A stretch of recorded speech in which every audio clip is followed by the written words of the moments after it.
단기 모형에서는 명목 변수인 통화량이라든가 혹은 명목 금리라든가 또는 물가 이런 것들이 변화할 때 실질 변수에 영향을 미칠 수 있어요. 그러니까 꼭 반드시 그래야 될 필요는 없습니다만 그러니까 우리가 왜 그래야 한다고 얘기를 하냐면 실제 데이터에서 명목 변수가 변할 때 실질 변수가 반응하기 때문에 그래요. 그러니까 왜 명목 변수가 변할 때 실질 변수가 반응하는가는 매우 중요한 이슈이긴 한데 간단하게만 말씀을 드리면 중앙은행이 예를 들어서 통화량을 늘리거나 줄이거나 하는 상황이라고 생각해 보죠. 중앙은행이 명목 변수를 조정을 합니다. 사실은 뭐 명목 이자율을 명목 금리를 통해서 중앙은행이 정책을 하긴 하는데 뭐 예를 들어서 지금 우리가 여기 통화가 중립적이지 않다라고 했으니까 중앙은행이 통화량을 늘리거나 뭐 돈을 더 풀거나 혹은 통화량을 줄이거나 혹은 시중에 풀린 유동성을 이렇게 흡수하거나 빨아들이거나 이러한 정책을 펼 때 GDP라든가 민간 부분의 소비라든가 혹은 뭐 저축이라든가 이런 것들이 영향을 받을 수 있다는 거예요. 단기에 왜 그럴 수 있냐면 여러 가지 이유가 있을 수 있는데 하나는 경제 주체들이 이쪽에 있는 뭐 기업이든 가게가 소비나 뭐 저축이나 투자나 이런 것들 이런 것들을 수행하는 주체잖아요. 그런데 중앙은행이 통화량을 늘렸어요. 그런데 시장에서 이것을 미처 인지하지 못한 경우, 그러니까 정보의 문제 때문에, 그러니까 인포메이션 문제 때문에 통화량이 늘어났다는 사실을 모를 수도 있습니다. 그러면 실제로 실질 변수들이 반응할 수도 있겠죠. 통화량이 늘어났는데 그걸 모든 사람들이 즉각 알아차려서 각자 뭐 자신이 판매하는 재화나 혹은 서비스의 가격을 다 인상할 경우에 보통 이제 통화량이 증가하면 물가가 상승하는데 통화량은 증가했어요. 그런데 경제 주체들이 이러한 사실을 모르고 가격 조정을 하지 못하게 되면 실질 변수들은 당연히 영향을 미치게 됩니다. 왜냐하면 상대 가격이 오히려 하락하는 것이 되기 때문에 그런 것이죠. 통화량이 늘어나면 기본적으로 이건 그냥 기본적인 상식으로 알아두시면 되는데요. 중앙은행이 통화량을 늘리면 통화량을 늘릴 때에는 반대급부가 반드시 있습니다. 중앙은행이 그냥 통화량을 늘리는 것이 아니잖아요. 중앙은행이 통화량을 늘렸다는 것은 전반적으로 통화량과 비교했을 때 재화의 수량이 적어지는 거예요. 그러니까 통화량과 자 이게 M이고요. 그 다음에 이게 재화입니다. 이게 Y라고 한번 불러보죠. 중앙은행이 통화량을 늘렸어요.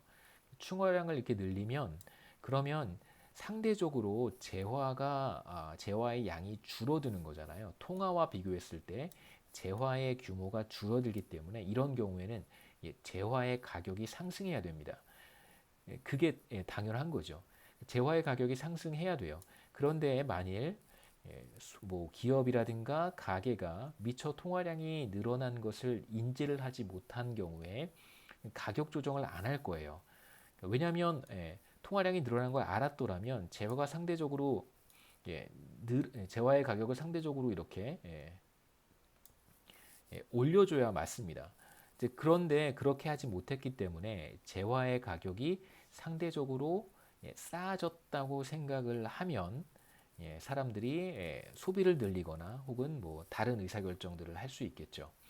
이런 정보의 문제 때문에 정보의 불안전성이라고 하는 문제 때문에 명목 변수가 실질 변수에 영향을 미칠 수도 있고요. 또는 이건 저희 고전파 거시경제학자들의 시각이고 주로 과거의 케인지안들의 시각은 무엇이었었냐면 중앙은행이 통화량 조절을 할 때 가격을 조정하는 것이 쉽지 않기 때문에 기업이 자신이 판매하는 재화나 서비스의 가격을 이제 정하는 경우가 덜어 있잖아요. 시장이 완전 경쟁적인 경우에는 시장에서 가격이 결정이 되지만 시장이 독점 시장이라든가 과점 시장이라든가 혹은 독점적 경쟁 시장에서는 재화를 판매하는 기업의 재화의 가격을 자신이 판매하는 재화나 서비스의 가격을 설정할 수 있는 권한을 가지고 있습니다. 그런 시장을 우리가 불안전 경쟁 시장이라고 하는데 불안전 경쟁 시장에서는 그 재화나 서비스를 판매하는 기업이 자신이 판매하는 재화의 가격을 설정할 수 있어요. 자, 그런데 만일 여러 가지 이유로 인해서 가격을 조정하는 것이 어렵거나 혹은 가격 조정에 상당한 비용이 발생할 것 같아서 통화량이 늘어났음에도 불구하고 가격을 인상하지 않으면 그러면 상대적으로 그 기업이 판매하는 재화의 가격이 싸진 것이기 때문에 가격을 사실 인상해야 맞는데 그렇게 하지 않으면 비교적 상대 가격은 떨어진 거니까요. 그 기업이 판매하는 재화나 서비스에 대한 수요량이 조금 늘어날 수 있고 소비가 늘어날 수도 있고 이런 현상이 나타날 수 있습니다. 이게 이제 케인지언의 관점에서 보는 명목 변수가 실질 변수에 영향을 미치는 메커니즘인데요. 이건 이제 우리가 차차 살펴보도록 하겠습니다.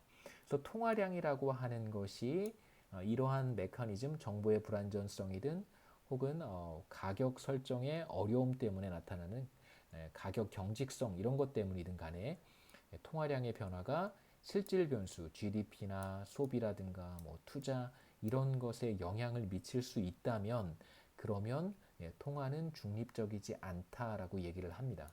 그래서 통화가 중립적이다라고 하는 말은 클래시컬 다이카토미가 성립하는 거예요. 그래서 중앙은행이 통화량을 늘리거나 통화량을 줄이더라도 실물 부문이 영향을 받지 않는 상태가 바로 통화가 중립적이다라고 말을 하는 상황이고요.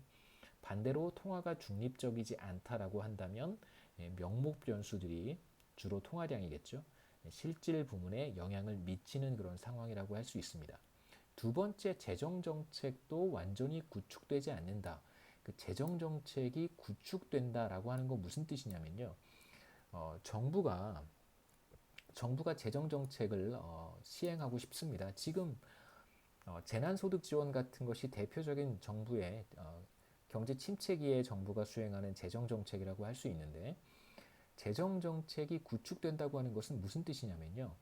재정 정책을 통해서 정부가 의도하는 것은 무엇이냐면 이렇게 트렌드 밑으로 GDP가 떨어졌단 말이에요. 지금 코로나 바이러스 때문에 정부가 의도하는 것은 무엇이냐면 GDP를 다시 트렌드로 갖다 놓는 것입니다. 이게 이제 정부가 의도하는 거예요. 정부가 정부 지출을 늘려서 뭐 다양한 형태로 직접적으로 재화와 서비스를 구매를 하든 뭐 뉴딜 정책과 마찬가지로요. 과거에 그레이트 디프레션 기간에 US 정부가 사용했던 뉴딜 정책 직접적으로 정부가 지출을 늘리는 그런 상황을 생각해 볼 수도 있고 지금 우리가 재난소득 지원과 같이 민간 부분의 현금 지원을 통해서 소비를 진작하는 방식으로 GDP를 다시 원래 추세로 갖다 놓는 정책을 뭐 우리가 대표적인 재정 정책이라고 말을 할 수 있습니다. 의도는 하락한 GDP를 원래 트렌드로 되돌리는 것이 정부의 의도라고 할 수 있어요.